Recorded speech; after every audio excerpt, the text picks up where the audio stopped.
Tonight, we also continue our series called On the Rails, looking at train safety in our region.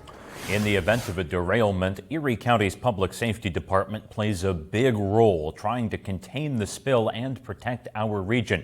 It's a big job, and it's one the county has prepared for years.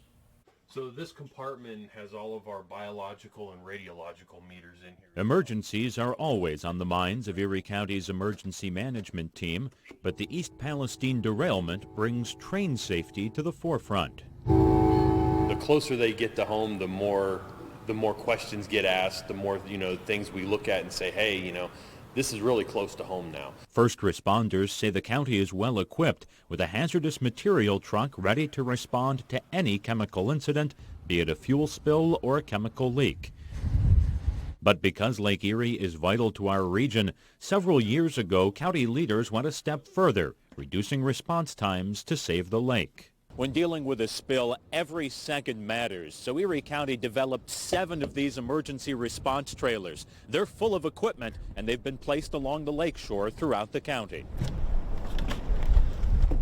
Just in case, one of those trains did derail and spill, we could try to beat that product to the lake. And that's our ultimate goal, is to keep the product out of the lake. Now, because cell phones are everywhere, they're a public safety tool too. And if a train derails, you could be notified in moments and told exactly what to do. So we can send that out, telling people to evacuate where they need to evacuate to. If it's a shelter in place, we can give them instructions, to shelter in place. Experts say you can do your part too. Make an emergency plan now, so if disaster strikes, crews can respond to the incident and not deal with panicked people.